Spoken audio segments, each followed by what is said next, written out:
పేదోళ్ళ ఇండ్లు కూర్చోడానికి మీకు చేతెట్లు వచ్చినాయా? మీకు పేదోళ్ళు ఇండ్లు కట్టుకోవద్దా? పేదోళ్ళకు సొంత ఇల్లు ఉండద్దా? మన ప్రధానమంత్రి ఆవాస్ యోజన కింద 3 కోట్ల ఇండ్లు కట్టాం, 4 కోట్ల టార్గెట్ పూర్తి చేసుకుంటున్నాం. 4 కోట్ల ఇండ్లు కట్టించాం మేము. తెలంగాణ రాష్ట్రానికి 2,40,000 ఇల్లు పోయినసారి ఇచ్చినాం.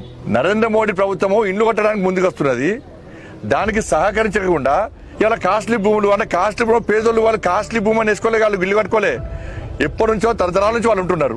వాళ్ళ ఇల్లు కూర్చోడానికి కారణం ఏంది? ఏదో మీకు ఉండాలి కదా, ఏదో ఉండాలి కదా, మీ ఆలోచన ఏంది? ఖమ్మంలో జరిగినటువంటి విషయంలో ప్రభుత్వం వెంటనే అధికారుల నుంచి తెలుసుకోవాలి.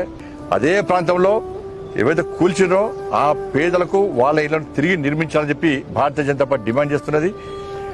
లేకుంటే లీగల్ గా వాళ్ళకి సాయం చేయడానికి ఆల్రెడీ మన లీగల్ టీం వాళ్ళతో సంప్రదింపులు జరుపుతున్నది. అక్కడ స్థానిక నాయకులు కూడా ఫైట్ చేస్తున్నారు. మామూలుగా లాఠీ చార్జ్ చేశారు, కానీ ఎక్కడ భయపడే ప్రసక్తి లేదు.